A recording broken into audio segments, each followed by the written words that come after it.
श्री भागवतम महापुराणम चतुरस्कंदम अतः प्रथम अध्याय। महादेव जी की पत्नी सती थी। वे सब प्रकार से अपने पतिदेव की सेवा में संलग्न रहने वाली थी, किंतु उनके अपने गुण और शील के अनुरूप कोई पुत्र नहीं हुआ, क्योंकि सती के पिता दक्ष ने बिना ही किसी अपराध के भगवान शिव के प्रतिकूल आचरण किया था। इसलिए सती ने युवावस्था में ही क्रोधावश योग के द्वारा स्वयं ही अपने शरीर का त्याग कर लिया था।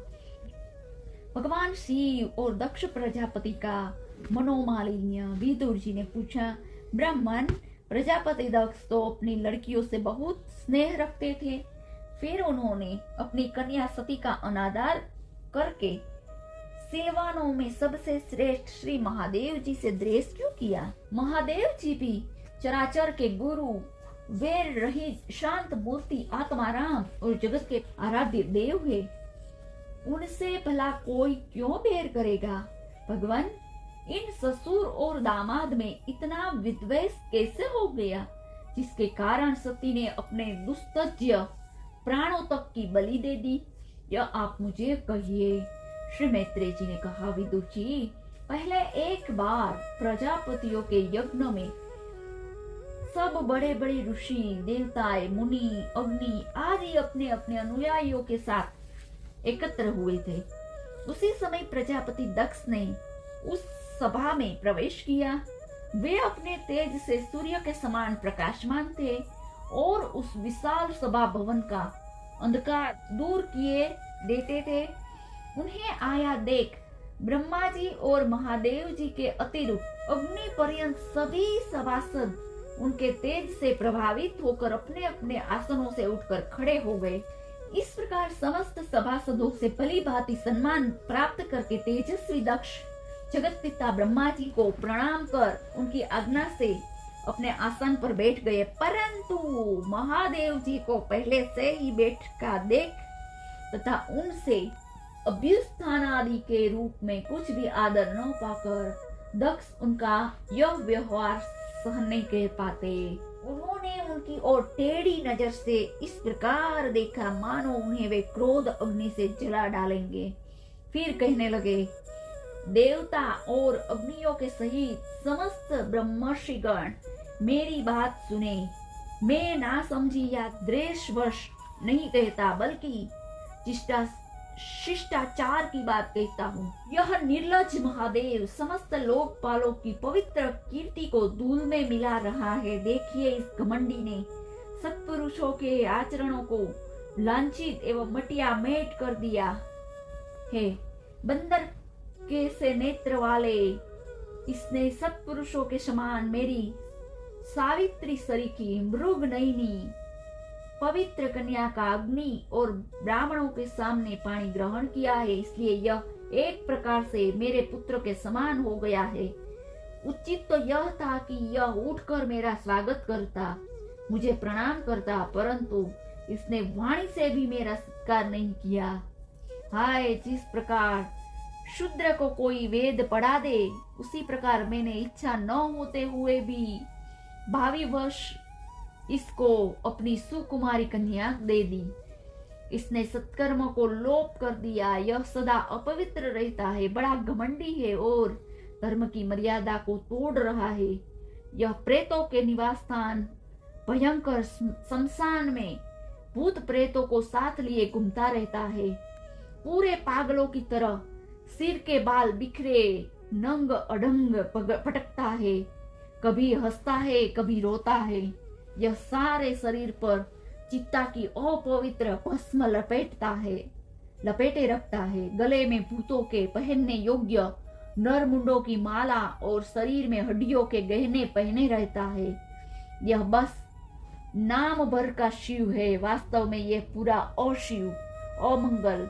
जैसे यह स्वयं मतवाला है, वैसे ही इसे मतवाले ही प्यार करते हैं। भूत प्रेत प्रमथ आदि निरे तमोगुणी स्वभाव वाले जीवों का यह नेता है। अरे, मैंने केवल ब्रह्मा जी के बहकावे में आकर ऐसे भूतों के सरदार आचारहीन और दुष्ट स्वभाव वाले को अपनी भोली भाली बेटी ब्याह दी। श्री मैत्रेय जी कहते हैं, विदुर जी, दक्ष ने इस प्रकार महादेव जी को बहुत कुछ बुरा भला कहा, तथापि उन्होंने इसका कोई प्रतिकार नहीं किया। वे पूर्ववत निश्चल भाव से बैठे रहे। इससे दक्ष का क्रोध का पारा और भी ऊपर चढ़ गया और वे जल हाथ में लेकर उन्हें शाप देने को तैयार हो गया। दक्ष ने कहा, यह महादेव देवताओं में बड़ा ही अधम है। अब से इसे इंद्र, उपेंद्र आदि देवताओं के साथ यज्ञ का भाग न मिले। उपस्थित मुख्य सभासदों ने उन्हें बहुत मना किया, परंतु उन्होंने किसी की बात नहीं सुनी। महादेव जी को शाप दे ही दिया। फिर वे अत्यंत क्रोधित हो उस सभा से निकलकर अपने घर चले गए।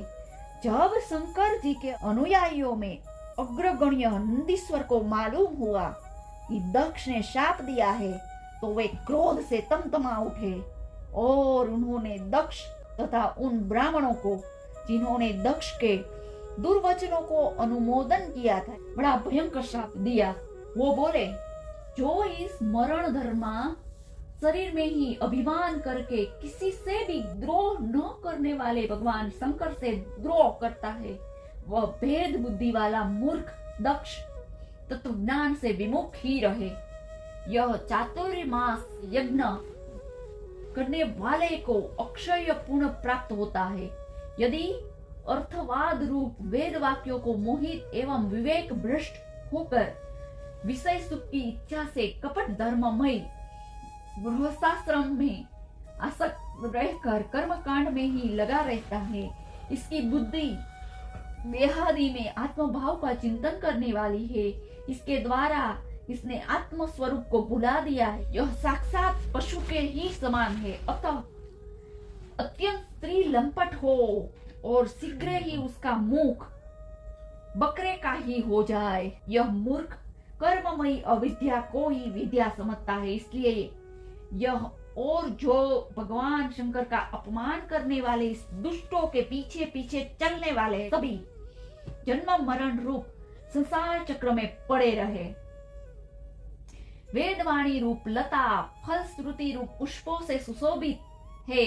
उसके कर्म फल रूप मनमोहन गंध से इनके चित्त शुद्ध हो रहे हैं, जिसके ये शंकर द्रोही कर्मों के जाल में ही फंसे रहे। ब्राह्मण लोग भक्ष्याभक्ष के विचार को छोड़कर केवल पेट पालने के लिए विद्या, तप और व्रत आदि का आश्रय ले तथा धन, शरीर और इंद्रियों के सुख का ही सुख मानकर उन्हीं के गुलाम बनकर दुनिया में भीख मांगते भटका करे तथा धन, शरीर और इंद्रियों की सुख को ही सुख माने, इन्हीं के गुलाम बनकर दुनिया में भीख मांगते भटका करे। नंदीश्वर के मुख से इस प्रकार ब्राह्मण कुल के लिए शाप सुनकर उनके बदले में भृगु जी ने यह दुस्तर शाप रूप ब्रह्मदंड दिया। जो लोग शिव भक्त है तथा जो लोग उन भक्तों के अनुयायी है, वे सब शास्त्रों के विरुद्ध आचरण करने वाले और पाखंडी हो। जो लोग सोचाचार विहीन, मंद बुद्धि और जटा, राख और हड्डियों को धारण करने वाले हैं, वे ही शैव संप्रदाय के दीक्षित हो, जिसमें सूरा और आसो देवताओं के समान आदरणीय है। अरे तुम लोग जो धर्म मर्यादा के संस्थापक एवं वर्णाश्रमियों के रक्षक वेद और ब्राह्मणों की निंदा करते हो, उससे मालूम होता है कि तुमने पाखंड का आश्रय ले रखा है। यह वेद मार्ग ही लोगों के लिए कल्याणकारी है और सनातन मार्ग है। पूर्व पुरुष इसी पर चलते आए हैं और इसके मूल साक्षात श्री विष्णु भगवान है। तुम लोग सत्पुरुषों के परम पवित्र और सनातन मार्ग स्वरूप वेद की निंदा करते हो, इसलिए इस पाखंड मार्ग में जाओ जिसमें भूतों के सरदार तुम्हारे इष्ट देव निवास करते हैं। श्री मैत्रेय जी कहते हैं, विदुर जी, भृगु ऋषि के इस प्रकार शाप देने पर भगवान शंकर कुछ खिन्न से हो वहां से अपने अनुयायियों के सहित चल दिए। वह प्रजापति लोग जो यज्ञ कर रहे थे उसमें पुरुषोत्तम श्री हरि ही उपास्य देव थे और वह यज्ञ 1000 वर्ष में समाप्त होने वाला था। उसे समाप्त कर उन प्रजापतियों ने श्री गंगा यमुना के संगम में यज्ञांत स्नान किया और फिर प्रसन्न मन से वह अपने अपने स्थान को चले गए। सती का पिता के यहाँ यज्ञोत्सव में जाने के लिए आग्रह करना। श्री मैत्रेय जी कहते हैं, विदुर जी, इस प्रकार उन ससुर और दामाद को आपस में बैर विरोध रखते हुए बहुत अधिक समय निकल गया। इस समय ब्रह्मा जी ने दक्ष को समस्त प्रजापतियों का अधिपति बना दिया था। इससे उनका गर्व और भी बढ़ गया। उसने भगवान शंकर आदि ब्रह्मनिष्ठों को यज्ञ भाग न देकर उनका तिरस्कार करते हुए पहले तो वाजपेय यज्ञ किया और फिर बृहस्पति सौ नाम का महायज्ञ आरंभ किया। उस यज्ञोत्सव में सभी ब्रह्मर्षि, देवर्षि, पितर, देवता आदि अपनी अपनी पत्नियों के साथ पधारे। उन सब ने मिलकर वहां मांगलिक कार्य संपन्न किए और दक्ष के द्वारा उन सब का स्वागत सत्कार किया गया। उस समय आकाश मार्ग से जाते हुए देवता आपस में उस यज्ञ की चर्चा करते जाते थे। उनके मुख से दक्ष कुमारी सती ने अपने पिता के घर होने वाले यज्ञ की बात सुन ली। उन्होंने देखा कि हमारे निवास स्थान कैलाश के पास से होकर सब ओर से चंचल नेत्र वाली गंधर्व और यक्षों की स्त्रियां चमकीले कुंडल और हार पहने खूब सज धज कर अपने पतियों के साथ विमानों पर बैठी उस यज्ञोत्सव में जा रही है। उससे उन्हें बड़ी उत्सुकता हुई और उन्होंने अपने पति भगवान भूतनाथ से कहा। सती ने कहा, वामदेव, सुना है इस समय आपके ससुर दक्ष प्रजापति के यहाँ बड़ा भारी यज्ञोत्सव हो रहा है। देखिए, ये सब देवता वही जा रहे हैं। यदि आपकी इच्छा हो तो हम भी चले। इस समय अपने आत्मीयों से मिलन के लिए मेरी बहनें भी अपने अपने पतियों के सहित वहाँ अवश्य आएगी। मैं भी चाहती हूँ कि मैं भी अपने आपके साथ वहाँ जाकर माता पिता के दिए हुए गहने, कपड़े और उपहार स्वीकार करूँ। वहाँ अपने पतियों से सम्मानित बहनें और मौसियों और सौहार्द्य जननियों के देखने के लिए मेरा मन बहुत दिनों से उत्सुक है। कल्याणमयी, इसके सिवा वहाँ महर्षियों का रचा हुआ श्रेष्ठ यज्ञ भी देखने को मिलेगा। और जन्मा प्रभु, आप जगत की उत्पत्ति के हेतु है।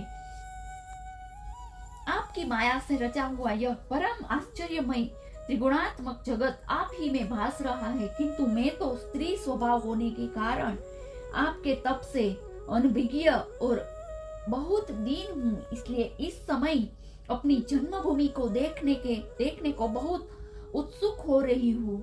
जन्म रहित नीलकंठ देखिए ना, इसमें कितनी ही स्त्रियां तो ऐसी है जिसका दक्ष से कोई संबंध भी नहीं है, फिर भी वे अपने अपने पतियों के सहित खूब सज धज कर झुंड की झुंड वहां जा रही है।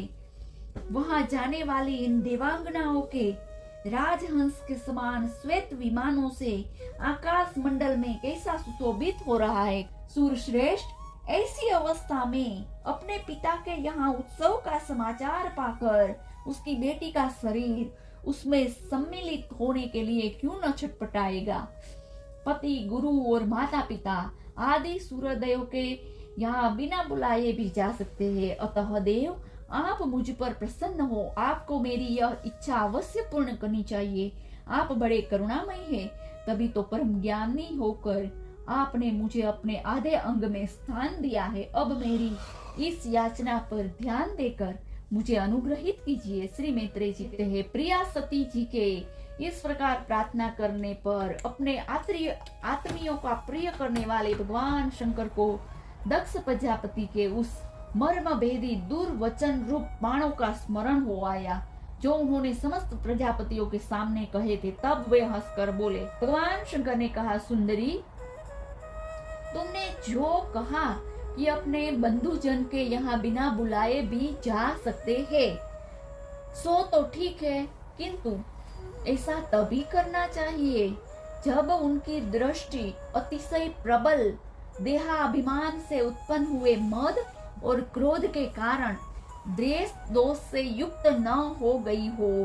विद्या, तप, धन, सुदृढ़ शरीर, युवावस्था और उच्च कुल, ये 6 सत्पुरुष के गुण हैं। परंतु नीच पुरुष में ये अवगुण हो जाते हैं, क्योंकि इनसे उनका अभिमान बढ़ जाता है और दृष्टि दोष युक्त हो जाती है एवं विवेक शक्ति नष्ट हो जाती है। इस कारण वे महापुरुषों का प्रभाव नहीं देख पाते। इसी से जो अपने यहाँ आए हुए पुरुषों को कुटिल बुद्धि से भौं चढ़ाकर रोष भरी दृष्टि से देखते हैं, उन अव्यवस्थितों के चित्त लोगों के यहाँ ये हमारे बांधव है ऐसा समझकर कभी नहीं जाना चाहिए। देवी, शत्रुओं के बाणों से बींध जाने पर भी ऐसी व्यथा नहीं होती जैसी अपने कुटिल बुद्धि स्वजनों के कुटिल वचनों से होती है, क्योंकि बाणों से शरीर छिन्न भिन्न हो जाने पर तो जैसे तैसे निंद्रा आ जाती है, परंतु कुवाक्यों से मर्मस्थान विंध हो जाने पर तो मनुष्य हृदय की पीड़ा से दिन रात बेचैन रहता है। सुंदरी, अवश्य ही मैं यह जानता हूँ कि तुम परमोन्नति को प्राप्त हुए दक्ष प्रजापति की अपनी कन्याओं में सबसे अधिक प्रिय हो, तथा मेरी आश्रिता होने के कारण तुम अपने पिता से मान नहीं मिलेगा, क्योंकि वे मुझसे बहुत जलते हैं। जीव की चित्त वृत्ति के साक्षी अहंकार शून्य महापुरुष की समृद्धि को देखकर जिसके हृदय में संताप और इंद्रियों में व्यथा होती है, वह पुरुष उनके पद को तो सुगमता से प्राप्त कर नहीं सकता, बस देवगण जैसे श्री हरि से द्वेष मानते हैं वैसे ही उनसे कुढ़ता रहता है। सुमध्ये, तुम कह सकती हो कि आपने प्रजापतियों की सभा में उनका आदर क्यों नहीं किया। सम्मुख जाना, नम्रता दिखाना, प्रणाम करना आदि क्रियाएं जो लोक व्यवहार में परस्पर की जाती है, तत्वज्ञानियों के द्वारा बहुत अच्छे ढंग से की जाती है। वे अंतर्यामी रूप से सबके अंतःकरण में स्थित परम पुरुष वासुदेव को ही प्रणाम आदि करते हैं, देहाभिमानी पुरुष को नहीं। विशुद्ध अंतःकरण का नाम ही वासुदेव है, क्योंकि विशुद्ध अंतःकरण का नाम ही वासुदेव है, क्योंकि उसमें भगवान वासुदेव का अपरोक्ष अनुभव होता है। उस शुद्ध चित्त में स्थित इंद्रियाती भगवान वासुदेव को ही मैं नमस्कार किया करता हूँ। इसलिए प्रिय, जिसने प्रजापतियों के यज्ञ में मेरे द्वारा कोई अपराध न होने पर भी मेरा कटु वाक्यों से तिरस्कार किया था, वह दक्ष अद्यपि तुम्हारे शरीर को उत्पन्न करने वाला पिता है, तो भी मेरा शत्रु होने के कारण तुम्हें उसे अथवा तो उसके अनुयायी को देखना विचार भी नहीं करना चाहिए। यदि तुम मेरी बात न मानकर वहां जाओगी तो तुम्हारे लिए अच्छा न होगा, क्योंकि जब किसी प्रतिष्ठित व्यक्ति का अपने आत्मीय जनों के द्वारा अपमान होता है, तब वह तत्काल उनकी मृत्यु का कारण बन जाता है। श्री मैत्रेय जी कहते हैं, विदुर जी, इतना कहकर भगवान शंकर मौन हो गए। उन्होंने देखा कि दक्ष के यहाँ जाने देने अथवा तो जाने के रोकने दोनों ही अवस्था में सती के प्राणों की संभावना, प्राण त्याग की संभावना है। इधर सती जी भी कभी बंधुजनों को देखने जाने की इच्छा से बाहर आती और कभी भगवान शंकर रुष्ट न हो जाए इस शंका से फिर लौट आती। तो इस प्रकार कोई एक बात निश्चित न कर सकने के कारण वे दुविधा में पड़ गई कि जाओ कि न जाओ। चंचल हो गई। बंधुजनों से मिलन की इच्छा में बाधा पड़ने से वे बड़ी अनमनी हो गई। स्वजनों के स्नेहवश उनका हृदय भर आया और वे आंखों में आंसू भरकर अत्यंत व्याकुल हो रोने लगी। उनका शरीर थर थर कांपने लगा और वे अप्रतिम पुरुष भगवान शंकर की ओर इस प्रकार रोषपूर्वक दृष्टि से देखने लगी मानो उन्हें भस्म कर देगी। शोक और क्रोध ने उनके चित्त का बिल्कुल बेचैन कर दिया तथा स्त्री स्वभाव के कारण उनकी बुद्धि मूढ़ हो गई। जिन्होंने प्रीतिवश उन्हें अपना आधा अंग तक दे दिया था, उन सत्पुरुष के प्रिय भगवान शंकर को भी छोड़कर वे लंबी लंबी सांसें लेती हुई अपने माता पिता के घर चल दी। सती को बड़ी फुर्ती से अकेली जाते देख श्री महादेव जी के मणिमान एवं मद आदि हजारों सेवक भगवान के वाहन वृषभराज को आगे कर तथा और भी अनेक पार्षद और यक्षों को साथ ले बड़ी तेजी से निर्भयता पूर्वक उनके पीछे हो लिए। उन्होंने सती को बैल पर सवार करा दिया तथा मैना, पक्षी, गेंद, दर्पण, कमल आदि खेलने की सामग्री, श्वेत छत्र, सवर, माला आदि राज चिन्ह और दुदुम्बी, शंख और बांसुरी आदि गाने बजाने के सामानों से सुसज्जित हो वो उनके साथ चल दिए। तदंतर सती अपने समस्त सेवकों के साथ दक्ष की यज्ञशाला में पहुंची। वहां वेद ध्वनि करते हुए ब्राह्मणों में परस्पर होड़ लग रही थी कि सबसे ऊंचे स्वर में कौन बोले, और सब ब्रह्मर्षि देवता विराजमान थे तथा जहां तहां मिट्टी, कांठ, लोहे, सोने, डांब, चर्म के पात्र रखे हुए थे। वहां पहुंचने पर पिता के द्वारा सती की अवहेलना हुई। यह देख यज्ञकर्ता दक्ष के भय से सती की माता और बहनों के सिवा किसी भी मनुष्य ने उनका कुछ भी आदर सत्कार नहीं किया। अवश्य ही उनकी माता और बहनें बहुत प्रसन्न हुई और प्रेम से गदगद होकर उन्होंने सती को आदर पूर्वक गले लगाया। किंतु सती जी ने पिता से अपमानित होने के कारण बहनों के कुशल प्रश्न सहित प्रेम पूर्वक वार्तालाप तथा माता और मौसियों के सम्मान पूर्वक दिए हुए उपहार और सुंदर आसन आदि को स्वीकार नहीं किया। सर्वलोकेश्वरी देवी सती का यज्ञ मंडप में तो अनादर हुआ ही था। उन्होंने यह भी देखा कि उस यज्ञ में भगवान शंकर के लिए कोई भी भाग नहीं दिया गया है और पिता दक्ष उनका बड़ा अपमान कर रहा है। इससे उन्हें बहुत क्रोध हुआ। ऐसा जान पड़ता था मानो वे अपने रोष से संपूर्ण लोगों को भस्म कर देगी। दक्ष को कर्म मार्ग के अभ्यास से बहुत घमंड हो गया था। उसे शिव जी से द्वेष करते देख जब सती के साथ आए हुए भूत उसे मारने को तैयार हुए तो देवी सती ने उन्हें अपने तेज से रोक दिया और सब लोगों को सुनाकर पिता की निंदा करते हुए क्रोध से लड़खड़ाती हुई वाणी में बोली। देवी सती ने कहा, पिताजी, भगवान शंकर से बड़ा तो संसार में कोई भी नहीं है। वे तो सभी देहधारियों के प्रिय आत्मा है। उनका न कोई प्रिय है न अप्रिय, अतः एवं उनका किसी भी प्राणी से वैर नहीं है। वे तो सबके कारण एक सर्वरूप है। आपके सिवा ऐसा और कौन है जो उनसे विरोध करेगा? द्विजवर, आप जैसे लोग दूसरे के गुणों में भी दोष ही देखते हैं, किंतु कोई साधु पुरुष ऐसा नहीं करते। जो लोग दोष देखने की बात तो अलग रही, दूसरे के थोड़े से गुणों को भी बड़े रूप में देखना चाहते हैं, वे सबसे श्रेष्ठ है।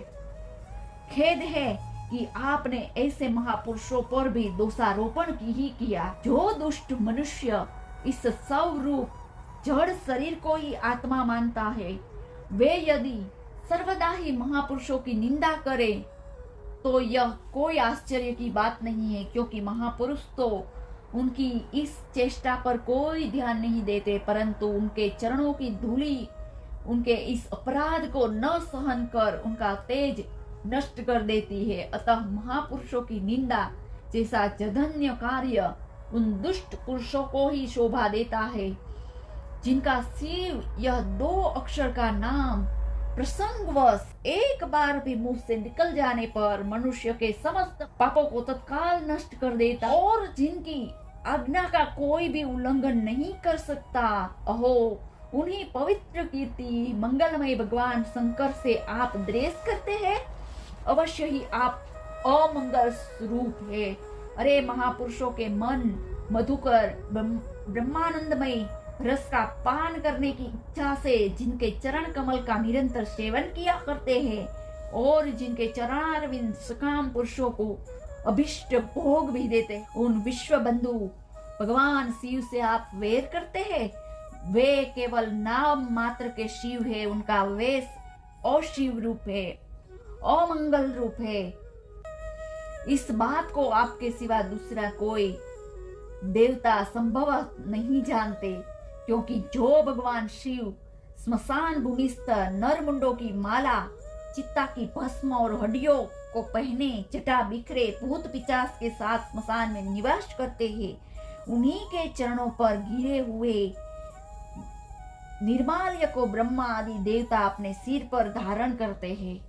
यदि निरंकुश लोग धर्म मर्यादा की रक्षा करने वाले और पूजनीय स्वामी की निंदा करें तो अपने में उसे दंड देने की शक्ति होने पर कान बंद करके वहां से चले जाए, और यदि शक्ति हो तो बलपूर्वक उस बकवाद करने वाली अमंगल रूप दुष्ट जिह्वा को काट डाले। इस पाप को रोकने के लिए स्वयं अपने प्राण तक दे दे, यही धर्म है। आप भगवान नीलकंठ की निंदा करने वाले हैं, इसलिए आपसे उत्पन्न हुए इस शरीर को अब मैं नहीं रख सकती। यदि भूल से कोई निंदित वस्तु खा ली जाए तो उसे वमन करके निकाल देने से ही मनुष्य की सिद्धि हो जाती। जो महामुनि निरंतर अपने स्वरूप में ही रमण करते हैं, उनकी बुद्धि सर्वथा वेद के विधि निषेधमय वाक्यों से अनुसरण नहीं करती। जिस प्रकार देवता और मनुष्य की गति में भेद रहता है, उसी प्रकार ज्ञानी और अज्ञानी की स्थिति भी एक सी नहीं होती। इसलिए मनुष्य को चाहिए कि वह अपने ही धर्म मार्ग में स्थित हुए भी दूसरे के मार्ग की निंदा न करे। प्रवृत्ति यज्ञ याज्ञादि और निवृत्त श्रम दामादि रूप दोनों ही प्रकार के कर्म ठीक है। वेद में उनके अलग अलग रागी और विरागी दो प्रकार के अधिकारी बताए गए हैं। परस्पर विरोधी होने के कारण उन दोनों प्रकार के कर्मों का एक साथ एक ही पुरुष के द्वारा आचरण नहीं किया जा सकता। भगवान शंकर तो पर ब्रह्म परमात्मा है, उन्हें इन दोनों में से किसी भी प्रकार के कर्म करने की आवश्यकता नहीं है। पिताजी, हमारा ऐश्वर्य अव्यक्त है, आत्मज्ञानी महापुरुष ही उनका सेवन कर सकते हैं। आपके पास वह ऐश्वर्य नहीं है, और यज्ञशालाओं में यज्ञान से तृप्त होकर प्राण पोषण करने वाले कर्मठ लोग उनकी प्रशंसा भी नहीं करते। आप भगवान शंकर का अपराध करने वाले हैं, अतः आपके शरीर से उत्पन्न इस निंदनीय देह को रखकर मुझे क्या करना है। आप जैसे दुर्जन से संबंध होने के कारण मुझे लज्जा आती है। जो महापुरुषों का अपराध करता है, उससे होने वाले जन्म को भी धिक्कार है। जिस समय भगवान शिव आपके साथ मेरा संबंध दिखलाते हुए मुझे हंसी में दक्षायणी એટલે કે दक्ष कुमारी के नाम से पुकारेंगे, उस समय हंसी को भूलकर मुझे बड़ी ही लज्जा और खेद रहेगा। इसलिए उससे पहले ही मैं आपके अंग से उत्पन्न इस शव तुल्य शरीर को त्याग देती हूँ। विश्वामित्र कहते हैं, कामादि शत्रुओं को जीतने वाले विदुर जी उस यज्ञ मंडप में दक्ष से इस प्रकार के देवी सती मौन होकर उत्तर दिशा में भूमि पर बैठ गई। उन्होंने आचमन करके पीला वस्त्र ओढ़ लिया और आंखें मूंद कर शरीर को छोड़ने के लिए योग मार्ग में स्थित हो गई। उन्होंने आसन को स्थित कर प्राणायाम के द्वारा प्राण और अपान को एक रूप करके नाभि चक्र में स्थित किया। फिर उद्दान में और नाभि चक्र से ऊपर उठकर धीरे धीरे बुद्धि के साथ हृदय में स्थित किया, और उसके पश्चात अनिंदिता सती उस हृदयास्थित वायु को कंठ मार्ग से भ्रुकुटी के बीच ले गई। इस प्रकार जिस शरीर को महापुरुषों भी पूजनीय भगवान शंकर ने कई बार बड़े आदर से अपनी गोद में बैठाया था, उस दक्ष पर कुपित होकर उसे त्यागने की इच्छा से महामनस्वी सती ने अपने संपूर्ण अंगों में वायु और अग्नि की धारणा की। अपने पति जगत गुरु भगवान शंकर के चरण कमल मकरंद का चिंतन करते करते सती और सब ध्यान भुला दिया। उन्हें उन चरणों के अतिरिक्त कुछ भी दिखाई न दिया। इससे वे सर्वथा निर्दोष अर्थात मैं दक्ष कन्या हूँ ऐसे अभिमान से मुक्त हो गई, और उनका शरीर तुरंत ही योग अग्नि से जल उठा। उस समय वहां आए हुए देवता आदि ने जब सती का देह त्याग रूप यह महान आश्चर्यमय चरित्र देखा, तब वे सभी हाहाकार करने लगे, और वह भयंकर कोलाहल आकाश में एवं पृथ्वी तल पर सभी जगह फैल गया। सब और यही सुनाई देता था, हाय हाय, दक्ष के दुर्व्यवहार से कुपित होकर देवाधिदेव महादेव की प्रिया सती ने प्राण त्याग दिए। देखो, सारे चराचर जीव इस दक्ष प्रजापति की ही संतान है, फिर भी इसने कैसी भारी दुष्टता की। इसकी पुत्री सूरदया सती सदा ही मान पाने के योग्य थी, किंतु इसने उसका निरादर किया कि उसके प्राण त्याग दिए। वास्तव में यह बड़ा ही असहिष्णु और ब्राह्मण द्रोही है। अब इसकी संसार में बड़ी अपकीर्ति होगी। जब इसकी पुत्री सती इसके अपराध से प्राण त्याग करने को तैयार हुई, तब सभी शंकर द्रोही ने उसे रोका तक नहीं। जिस समय सब लोग ऐसा कह रहे थे, उसी समय शिव जी के पार्षद सती का यह अद्भुत प्राण त्याग देख अस्त्र शस्त्र लेकर दक्ष को मारने के लिए उठ खड़े हुए। उनके आक्रमण का वेग देखकर भगवान भृगु ने यज्ञ में विघ्न डालने वाले का नाश करने के लिए अपहंत रक्ष इत्यादि मंत्र का उच्चारण करते हुए दक्षिणाग्नि में आहुति दी। अर्धवयु भृगु ने जो ही आहुति छोड़ी कि यज्ञ कुंड से भृगु नाम के हजारों तेजस्वी देवता प्रकट हो गए। उन्होंने अपनी तपस्या के प्रभाव से चंद्रलोक प्राप्त किया। उन ब्रह्म तेज संपन्न देवताओं ने जलती हुई लकड़ियों से आक्रमण किया तो समस्त गृह्यक और प्रथम गण इधर उधर भाग गए। श्री मैत्रेय जी कहते हैं, महादेव जी ने जब देवर्षि नारद जी के मुख से सुना कि अपने पिता दक्ष से अपमानित होने के कारण देवी सती ने प्राण त्याग दिए हैं और उसकी यज्ञ वेदी से प्रकट हुई भृगुओं ने उनके पार्षदों की सेना को मार कर भगा दिया है, तब उन्हें बड़ा ही क्रोध हुआ। उन्होंने उग्र रूप धारण कर क्रोध के मारे होठ चबाते हुए अपनी एक जटा उखाड़ ली, जो बिजली और आग के लपेट के समान दीप्त हो रही थी, और सहसा खड़े होकर बड़े गंभीर अट्टहास के साथ उसे पृथ्वी पर पटक दिया। उससे तुरंत ही एक बड़ा भारी लंबा चौड़ा पुरुष उत्पन्न हुआ। उसका शरीर इतना विशाल था कि वह स्वर्ग को स्पर्श कर रहा था। उसके 1000 भुजाएं थी, मेघ के समान श्याम स्वरूप था, वर्ण था, सूर्य के समान जलते हुए 3 नेत्र थे, विकराल दाढ़ें थी और अग्नि की ज्वालाओं से समान लाल लाल जटाएं थी। उसके गले में नरमुंड की माला थी, हाथों में तरह तरह के अस्त्र शस्त्र थे। जब उसने हाथ जोड़कर पूछा, भगवान मैं क्या करूं, तो भगवान भूतनाथ ने कहा, वीर रुद्र तू मेरा अंश है, इसलिए मेरे पार्षदों का अधिनायक बनकर तू तुरंत ही जा और दक्ष और उसके यज्ञ को नष्ट कर दे। प्यारे विदुर जी, जब देवादिदेव भगवान शंकर ने क्रोध में भरकर ऐसी आज्ञा दी, तब वीरभद्र उनकी परिक्रमा करके चलने को तैयार हो गए। उस समय उन्हें ऐसा मालूम होने लगा कि मेरे वेग का सामना करने वाला संसार में कोई नहीं है और मैं बड़े से बड़े वीर का भी वेग सहन कर सकता हूँ। वे भयंकर सिंहनाद करते हुए एक अति कराल त्रिशूल हाथ में लेकर दक्ष के यज्ञ मंडप की ओर दौड़े। उनका त्रिशूल संसार संहारक मृत्यु का भी संहार करने में समर्थ था। भगवान रुद्र के और भी बहुत से सेवक गर्जना करते हुए उनके पीछे हो लिए। उस समय वीरभद्र के पैरों के नृपुरादि आभूषण जनन जनन बजते जाते थे।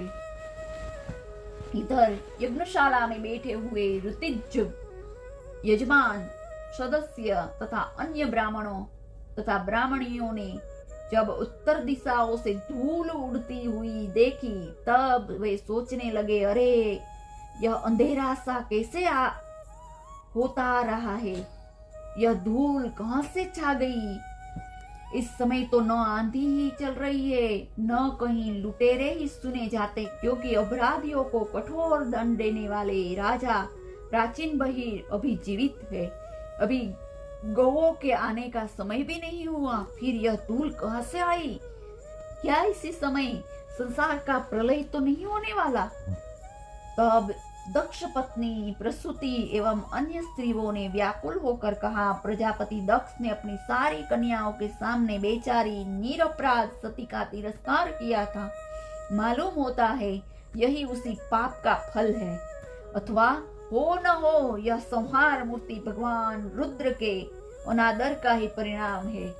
प्रलय काल उपस्थित होने पर जिस समय वे अपने जटाजूट बिखेर कर तथा शास्त्रों से सुसज्जित अपनी भुजाओं में ध्वजाओं के साथ समान फेर कर तांडव नृत्य करते हैं। उस समय उनके त्रिशूल के फलों से दिग्गज बिंध जाते हैं तथा उनकी मेघ गर्जना के समान भयंकर अट्टहास से दिशाएं विदीर्ण हो जाती है।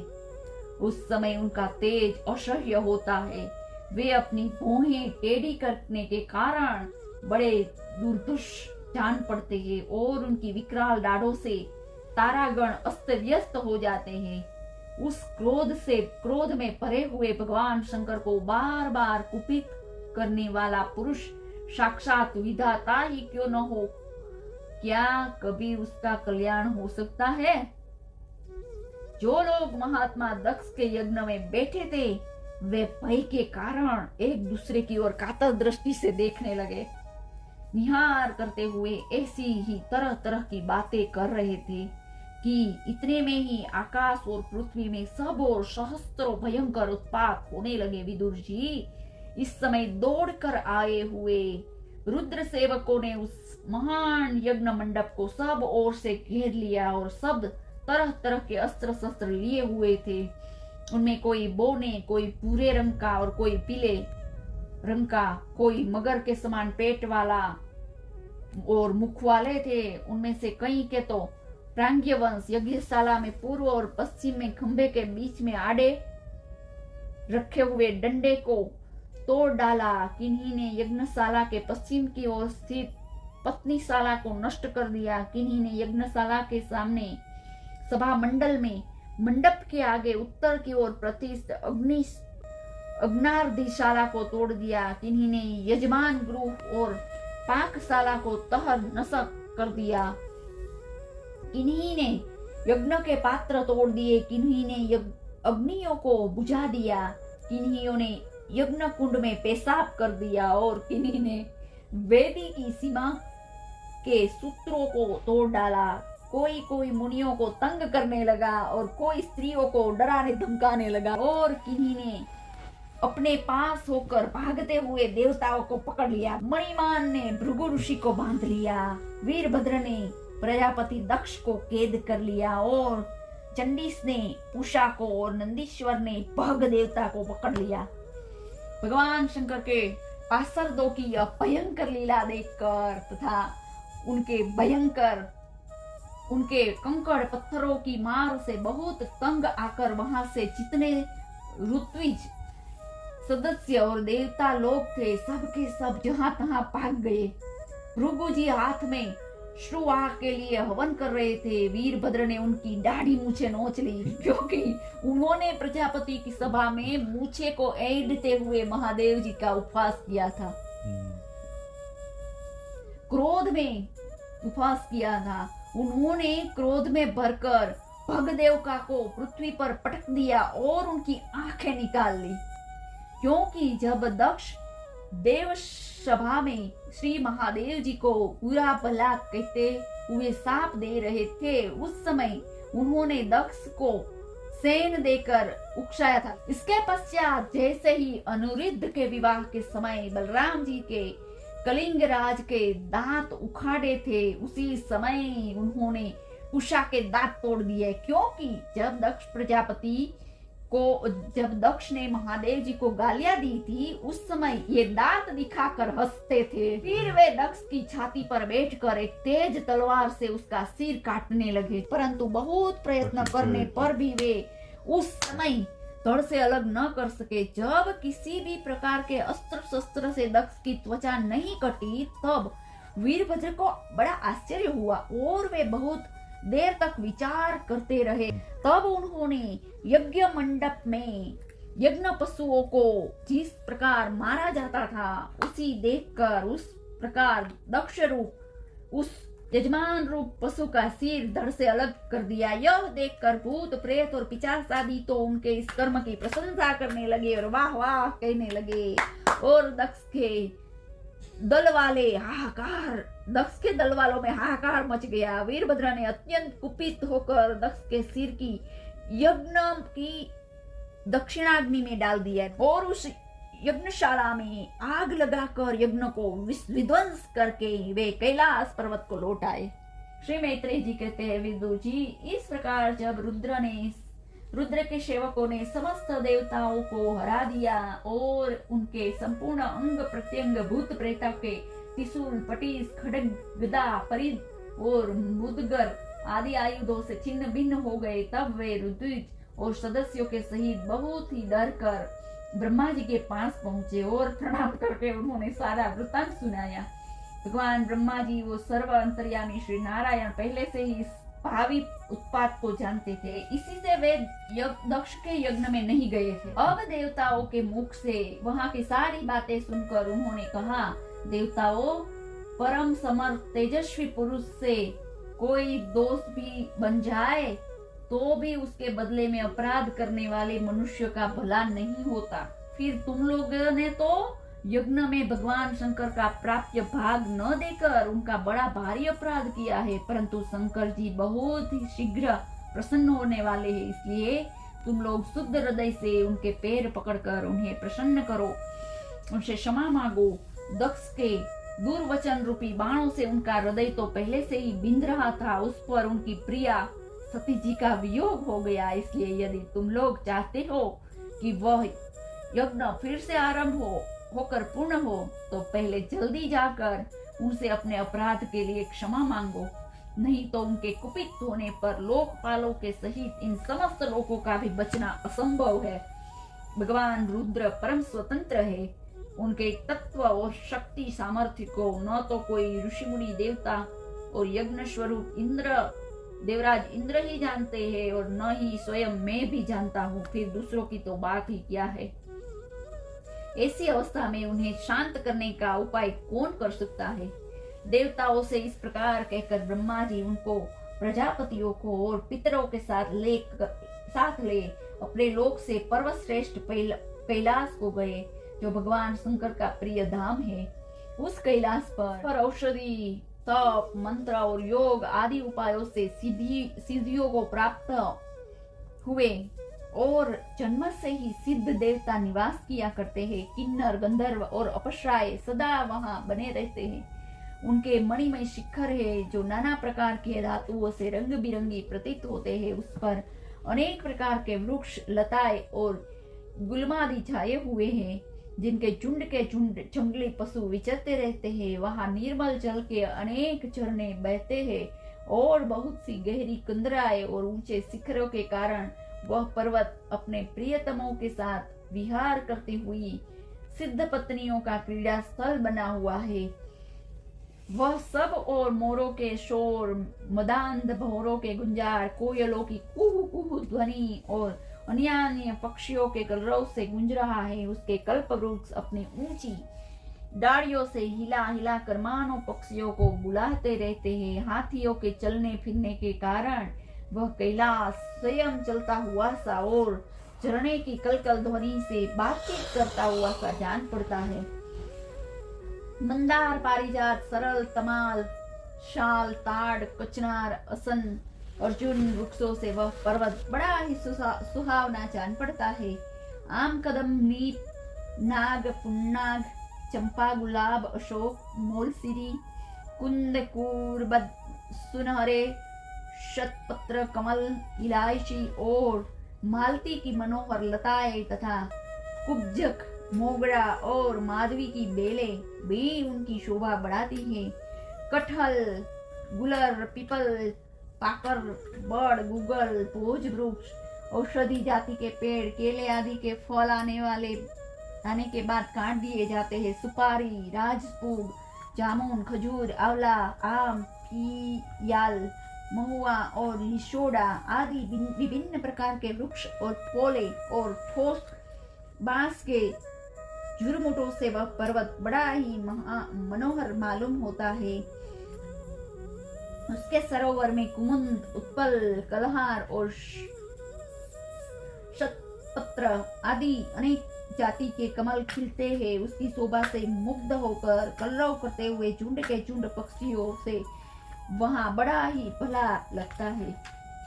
वहां जहां तहां हिरण, वानर, सुअर, रीछ, सिंह, उत्साही, नीलगाय, शरभ, बाघ, कृष्णमृग, भैंसे, कर्णांत्र, एक पद, अश्वमुख, भेड़िए और कस्तूरी मुख घूमते रहते हैं। वहां के सरोवर में टल के पेड़ों की पंक्तियों से घिरे हुए होने के कारण बड़ी शोभा पाते हैं। उनके चारों ओर नंदा नाम की नदी बहती है। उसका पवित्र जल देवी सती के स्नान करने से और भी पवित्र एवं सुगंधित हो गया है। भगवान भूतनाथ के निवास स्थान उस कैलाश पर्वत की ऐसी रमणीयता देखकर देवताओं को बड़ा आश्चर्य हुआ। वहां उन्होंने अलका नामक एक सुरम्यपुरी और सौगंधिक वन देखा, जिसमें सर्वत्र सुगंध फैलाने वाले सौगंधिक नाम के कमल खिले हुए थे। उस नगर के बाहर की ओर नंदा और अलकनंदा नाम की दो नदियां हैं। वे तीर्थपाद श्री हरि के चरण रज की संयोग से अत्यंत पवित्र हो गई है। विदुर जी, उन नदियों में रति विलास से थकी हुई देवांगनाएं अपनी अपनी निवास स्थान से आकर जल क्रीड़ा करती है और उनमें प्रवेश कर अपने प्रियतमों पर जल उछलती है और स्नान के समय उनका तुरंत का लगाया हुआ कुछ कुमकुम धुल जाने से जल पीला हो जाता है। उस कुमकुम मिश्रित जल से हाथी प्यास न होने पर भी गंध से लोभ से स्वयं पीते और अपनी हाथियों को पिलाते हैं। पानी अलकापुरी पर चांदी, सोने और बहुमूल्य मणि के सैकड़ों विमान छाए हुए थे, जिनमें उनके अनेकों यक्ष पत्नियां निवास करती थी। उनके कारण वह विशाल नगरी बिजली और बादलों से छाए हुए आकाश के समान जान पड़ती थी। यक्षराज कुबेर की राजधानी अलकापुरी को पीछे छोड़कर देवगण सौगंधिक वन में आए। वहां वन बिरंगी फल, फूल और पत्तों वाले अनेक कल्पवृक्षों के सुशोभित था। उनमें कोकिल आदि पक्षियों का कलरव, भोरों का गुंजार हो रहा था और हंसों के परम प्रिय कमल कुसुमों से सुशोभित अनेक सरोवर थे। वह वन जंगली हाथियों के शरीर की रगड़ लगने से धीरे धीरे हरिचंदन वृक्षों का स्पर्श करके चलने वाली सुगंधित वायु के द्वारा यक्ष पत्नियों के मन को विशेष रूप से मथे डालता था। बावलियों की सीढ़ियां वैदुर्य मणि की बनी हुई थी, उनमें बहुत से कमल खिले हुए थे। वहां अनेक किमपुरुष जी बहलाने के लिए आए हुए थे। इस प्रकार उस वन की शोभा निहारते जब देवता लोगण कुछ आगे बढ़े, तब उन्हें पास ही एक वट वृक्ष दिखलाई दिया। वह वृक्ष 100 योजन ऊंचा था और उसकी शाखाएं 75 योजन फैली हुई थी और उसके चारों ओर सर्वदा अविचल छाया बनी रहती थी, इसलिए धाम का कष्ट कभी नहीं होता था। उसमें कोई घोंसला भी नहीं था। उस महायोगमय मुमुक्षुओं के आश्रयभूत वृक्ष के नीचे देवताओं ने भगवान शंकर को विराजमान देखा। वे साक्षात क्रोधहीन काल के समान जान पड़ते थे। भगवान भूतनाथ का श्री अंग बड़ा ही शांत था। सनंदादि शांत सिद्धगण और सखा यक्ष राक्षसों के स्वामी कुबेर उनकी सेवा कर रहे थे। जगतपति महादेव जी सारे संसार के सुहृदय है, स्नेह व सबका कल्याण करने वाले हैं। वे लोक हित के लिए ही उपासना, चित्त की एकाग्रता और समाधि आदि साधनों का आचरण करते रहते हैं। संध्याए कालीन मेघ की सी क्रांति वाले शरीर पर वे तपस्वियों के अभिष्ट चिन्ह भस्म, दंड, जिट्टा और चर्म, मृग चर्म एवं मस्तक पर चंद्रकला धारण किए हुए हैं। वे एक कुशासन पर बैठे थे और उनके साधु श्रोताओं के बीच श्री नारद जी के पूछने से सनातन ब्रह्म का उपदेश कर रहे थे। उसका बायां चरण दाईं दांत के ऊपर और बायां हाथ दाएं घुटने के ऊपर रखे, कलाई में रुद्राक्ष की माला विद्यमान तर्क मुद्रा से विराजमान थे। विचार करता था। तर्जनी को अंगूठे से जोड़कर अन्य उंगलियों को आपस में मिलाकर फैला देने से जो बंध सिद्ध होता है उसे तर्क मुद्रा कहते हैं और उसे ज्ञान मुद्रा भी कहते हैं। वे योगपट कांट की बनी हुई टेकनी सा सहारा लिए एकाग्र चित्त से ब्रह्मानंद का अनुभव कर रहे थे।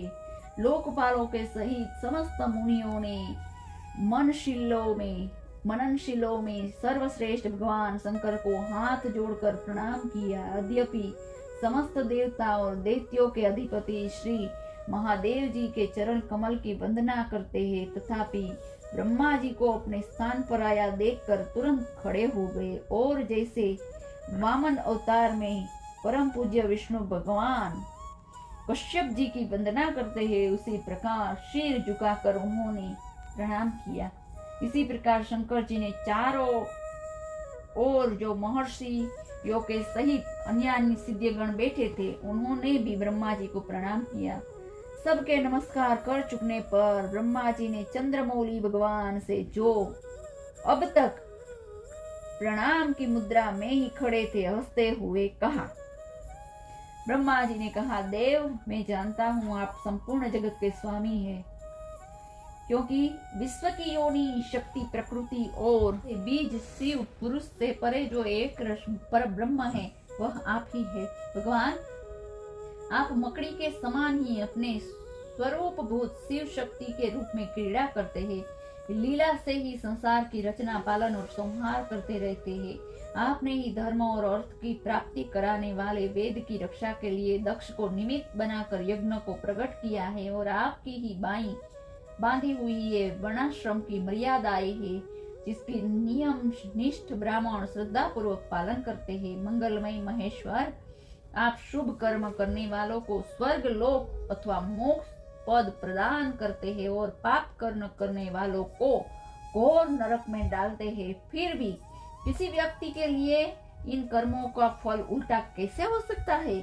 जो महानुभाव आपके चरण में अपने को समर्पित कर देते हैं, जो समस्त प्राणियों में आपकी ही झांकी करते हैं और समस्त जीवों को अभेद दृष्टि से आत्मा में ही देखते हैं, वे पशुओं के समान प्रायः क्रोध के अधीन नहीं होते। जो लोग भेद बुद्धि होने के कारण कर्मों में ही आसक्त है, जिनकी नीयत अच्छी नहीं है, दूसरों की उन्नति देखकर जिनका चित्त रात दिन कूड़ा करता है, और जो मर्मवेदी अज्ञानी अपने दुर्वचनों से दूसरों का चित्त दुखाया करते हैं, आप जैसे महापुरुषों के लिए उन्हें भी मारना उचित नहीं है, क्योंकि वे बेचारे तो विधाता के मारे हुए हैं। देव भगवान, कमल नाम की प्रबल माया से मोहित हो जाने के कारण यदि किसी पुरुष की कभी किसी स्थान में भेद बुद्धि होती है, तो भी साधु पुरुष अपने पर दुख कातर स्वभाव के कारण उस पर कृपा ही करते हैं। कमल नाभ की प्रबल माया से मोहित हो जाने के कारण यदि किसी पुरुष कभी किसी स्थान में भेद बुद्धि होती है, तो भी साधु पुरुष अपने पर दुख कातर स्वभाव के कारण उस पर कृपा ही करते हैं। देववश जो कुछ हो जाता है, वे उसे रोकने का प्रयत्न नहीं करते। प्रभु, आप सर्वज्ञ है। परम पुरुष भगवान की दुस्तर माया ने आपकी बुद्धि का स्पर्श भी नहीं किया है, अतः जिनका चित्त उसके वशीभूत होकर कर्म मार्ग में आसक्त हो रहा है, उनके द्वारा अपराध बन जाए, तो भी उन पर आपको कृपा ही करनी चाहिए। भगवान, आप सबके मूल है। आप ही संपूर्ण यज्ञों को पूर्ण करने वाले, यज्ञ भाग पाने को भी आपको पूरा अधिकार है। फिर भी इस दक्ष यज्ञ के बुद्धिहीन याजकों ने आपको यज्ञ भाग नहीं दिया, इसी से यह आपके द्वारा विध्वंस हुआ। अब आप इस अपूर्ण यज्ञ का पुनरुद्धार करने की कृपा करें। प्रभु, ऐसा कीजिए जिससे यजमान दक्ष फिर जी उठे, भग देवताओं को नेत्र मिल जाए, भृगु जी की दाढ़ी मूछ आ जाए और पुषा के पहले ही के समान दांत निकल आए। रुद्रदेव अस्त्र शस्त्र और पत्थर की बौछार से जिन देवता और रुद्रीयों के अंग प्रत्यंग घायल हो गए हैं, आपकी कृपा से वे भी ठीक हो जाए। यज्ञ संपूर्ण हो जाने पर जो कुछ शेष रहे वह सब आपका भाग होगा। यज्ञ विध्वंसक, आज यह यज्ञ आपके ही भाग से संपूर्ण हो। श्री मैत्री जी कहते हैं, महाबाहो विदुर जी, ब्रह्मा जी के इस प्रकार प्रार्थना करने पर भगवान शंकर ने प्रसन्नता पूर्वक हंसते हुए कहा, सुनिए। महादेव जी ने कहा, प्रजापते, भगवान की माया से मोहित हुए दक्ष जैसे ना समझ के अपराध की न तो मैं चर्चा करता हूँ और न याद ही। मैंने तो केवल सावधान करने के लिए ही उन्हें थोड़ा सा दंड दे दिया है। दक्ष प्रजापति का सिर जल गया है, इसलिए उनके बकरे का सिर लगा दिया जाए। भगदेव मित्र देवता के नेत्र से अपना अयज्ञ भाग देखे पूछा, पिसा हुआ अन्न खाने वाले हैं, वे उनके यजमानों के दांत से भक्षण करें तथा अन्य सब देवताओं के अंध प्रत्यंग भी स्वस्थ हो जाए, क्योंकि उन्होंने यज्ञ से बचे हुए पदार्थों को मेरा भाग निश्चित किया है। अर्धवयु आदि यज्ञादि कर्मों से जिनकी भुजाएं टूट गई है, वे अश्विनी कुमार की भुजाओं से, और जिनके हाथ नष्ट हो गए हैं वे पुषा के हाथ से काम करे, और भृगु जी को बकरे की सी दाढ़ी मूछ हो जाए। मैत्रेय जी कहते हैं, बस विदुर, तब भगवान शंकर के वचन सुनकर सब लोग प्रसन्न चित्त से धन्य धन्य कहने लगे। फिर सभी देवता और ऋषियों ने महादेव जी से दक्ष यज्ञशाला में पधारने की प्रार्थना की, और तब वे उन्हें ब्रह्मा जी को साथ लेकर वहां गए। वहां जैसा जैसा भगवान शंकर ने कहा था उसी प्रकार सब कार्य करके उन्होंने दक्ष की धड़ से पशु का सिर जोड़ दिया। सिर जुड़ जाने पर रुद्रदेव की दृष्टि पड़ते ही दक्ष तत्काल सोकर जागने के समान खड़े हुए और अपने सामने भगवान शिव को देखा। दक्ष का शंकर द्रोह काली मास से कुलुषित हृदय उनका दर्शन करने से सरकालीन सरोवर के समान स्वच्छ हो गया। उन्होंने महादेव जी की स्तुति करनी चाहिए, किंतु अपनी मरी हुई बेटी सती का स्मरण हो आने पर स्नेह और उत्कंठा के कारण उनके नेत्रों में आंसू भर आए। उनके मुख से शब्द न निकल सके। प्रेम से विह्वल और पवित्र बुद्धिमान प्रजापति ने जैसे तैसे अपने हृदय के आवेग को रोककर विशुद्ध भाव से भगवान शिव की स्तुति आरंभ की। दक्ष ने कहा, भगवान, मैंने आपका अपराध किया है, किंतु आपने उनके बदले में मुझे दंड के द्वारा शिक्षा देकर बड़ा ही अनुग्रह किया है। ओहो, आप और श्री हरि तो आचारहीन नाम मात्र के ब्राह्मणों की भी उपेक्षा नहीं करते, फिर हम जैसे यज्ञ याज्ञादि करने वालों को क्यों भूलेंगे। विभु, आपने ब्रह्मा होकर सबसे पहले आत्म तत्व की रक्षा के लिए अपने मुख से विद्या, तप और व्रतादि के धारण करने वाले ब्राह्मणों की उत्पन्न किया था। जैसे चरवाहा लाठी लेकर गौओं की रक्षा करता है, उसी प्रकार आप उन ब्राह्मणों की सब विपत्तियों से रक्षा करते हैं। मैं आपके तत्व को नहीं जानता था, इसी से मैंने भरी सभा में आपको अपने वाग बाणों से बेधा था, किंतु आपने मेरे उस अपराध को विचार नहीं किया। मैं तो आप जैसे पूज्यतम महानुभाव का अपराध करने के कारण नरकादि नीच लोकों में गिरने वाला था, परंतु आपने अपनी करुणा भरी दृष्टि से मुझे उबार लिया। अब भी आपको प्रसन्न करने योग्य मुझ में कोई गुण नहीं है, बस आप अपने उदारतापूर्ण वर्ताव से मुझ पर प्रसन्न हो। यदि आपको यह वीडियो अच्छा लगा है मित्रों, तो अपने परिवार और दोस्तों के साथ भी शेयर कीजिएगा, ताकि उसको भी लाभ मिल सके। जय श्री राधे।